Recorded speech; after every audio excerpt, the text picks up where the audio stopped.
শেখ হাসিনা বাংলাদেশে আসবে কেবলমাত্র বিচারের মুখোমুখি হওয়ার জন্য, ফাঁসির কাস্টে ঝোলার জন্য।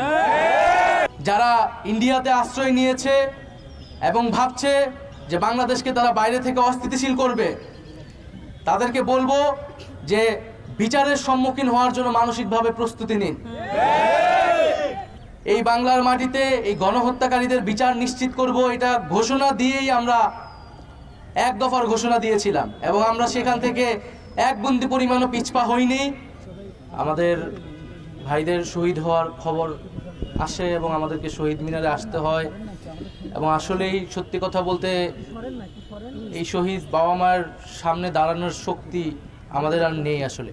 কারণ আমাদের এই শহীদের মিছিল এত লম্বা হচ্ছে।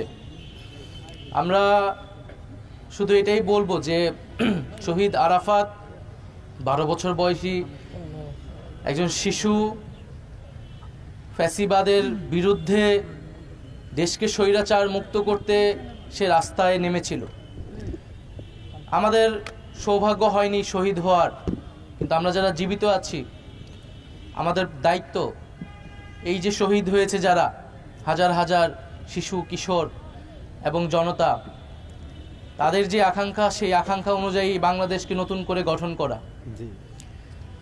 আমরা দেখেছি যে এই আন্দোলনে স্কুল কলেজ শিক্ষার্থীর পাশাপাশি মাদ্রাসা শিক্ষার্থীদের ব্যাপক অংশগ্রহণ এবং রক্তত্যাগ, আত্মত্যাগ রয়েছে।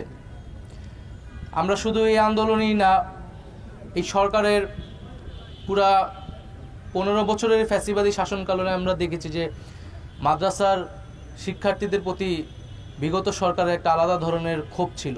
মাদ্রাসা শিক্ষার্থীরা বিভিন্ন সময় সরকারের রোষানলে পড়েছে, বঞ্চনা এবং অবহেলার শিকার হয়েছে। আমরা 13 সালের শাপলা হত্যাকাণ্ডের সময়ও দেখেছি যে মাদ্রাসার শিক্ষার্থীদের উপর কিভাবে পুলিশি নিপীড়ন চলেছিল। কিন্তু তারপরও মাদ্রাসার শিক্ষার্থীরা রাস্তায় এই জুলাই আন্দোলনে নেমেছে। স্কুল কলেজ শিক্ষার্থীদের, বিশ্ববিদ্যালয়ের শিক্ষার্থীদের কাঁধে কাঁধ মিলিয়ে তারা লড়াই করেছে।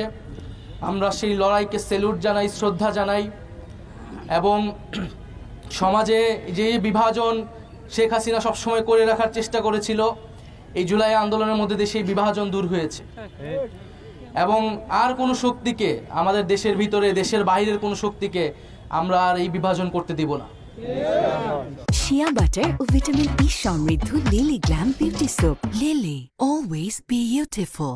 বাংলাদেশের জন্য, বাংলাদেশের স্বাধীনতা সার্বভৌমত্বের জন্য যারা লড়াই করবে, আমরা সবাই কাঁধে কাঁধ মিলিয়ে একসাথে আছি, ঐক্যবদ্ধভাবে আছি।